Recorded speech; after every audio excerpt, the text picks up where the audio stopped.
Most jellyfish release their eggs into the ocean and leave the rest to chance. She doesn't. She carries her young inside her own body, in the dark, a mile beneath the waves. And when they're ready, she gives birth to them through her mouth. This is Stygiomedusa Gigantea, better known as the giant phantom jelly.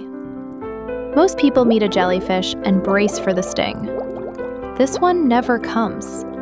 Her bell, the dome on top, is over a meter wide, and beneath it trail 4 ribbon-like arms that can stretch up to 10 meters.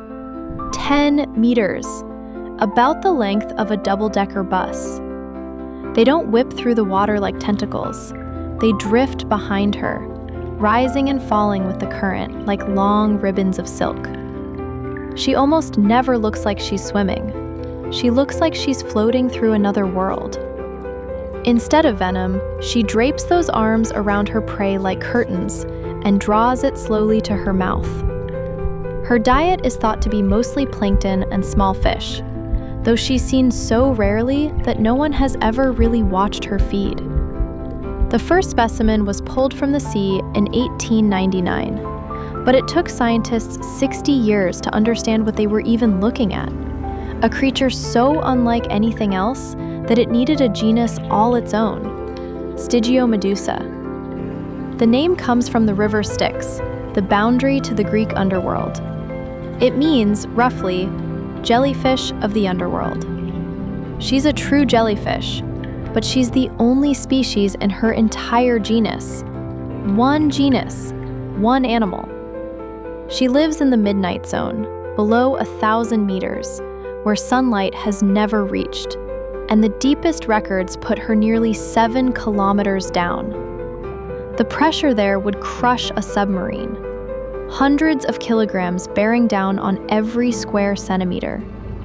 But she has no bones and no shell to break. She doesn't resist the pressure at all. She simply lets it pass through her. It's the deep sea's oldest trick. Don't build armor against the ocean. Become almost entirely water, so the pressure inside matches the pressure outside, and there's nothing left to crush. Her body is orange-red, yet down there, red light doesn't exist. So in her own world, she's effectively invisible. On land, red is the color that screams. In the deep, it's the perfect black. Because red light is the first thing the ocean swallows. It's why so much of what lives down here is red or black. Same disappearing act, no light left to give them away. That's why we call her a phantom. Her strangest secret is how she brings new life into that darkness. Most jellyfish spawn into open water and hope something survives. She's the only jellyfish of her kind known to give live birth. And she skips the whole playbook. No drifting larvae, no anchored polyp, none of the shape-shifting stages nearly every other jellyfish passes through. In 4 pouches around her stomach, she grows her young straight into tiny, complete copies of herself, and then releases them, out through her mouth. Down here, where mates are scarce and almost nothing survives to adulthood, holding her young until the last possible moment is how she gives them a fighting chance. She doesn't drift entirely alone either. In 2004, a robotic sub filmed a small fish living around a phantom jelly's bell, darting in and out between those enormous arms. Out in the open deep, there's nowhere to hide. And for a small fish, that's a death sentence. So a creature this size becomes a moving shelter. The fish clearly gains protection. Whether the jelly gains anything back, maybe the fish grooms parasites off her, we still don't know. Even after more than a century of searching, we've laid eyes on her only about 100 times.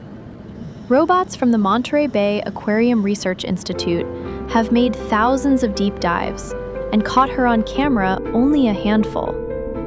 Then, in 2021, they filmed her nearly a kilometer down in Monterey Bay, the clearest look we'd ever had at a living phantom. More recently, Cameras found her off Argentina at just 250 meters.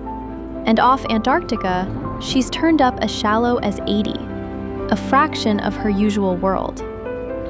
Why she rises there, no one's certain. Maybe to burn parasites off in the faint light.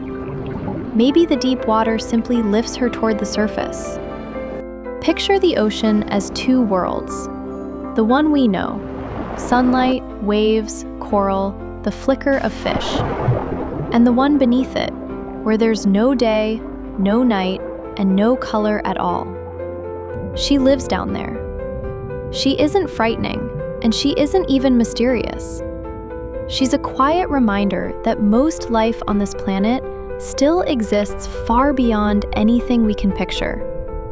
We call her a phantom, not because she's mysterious, but because we're the ones who fall short.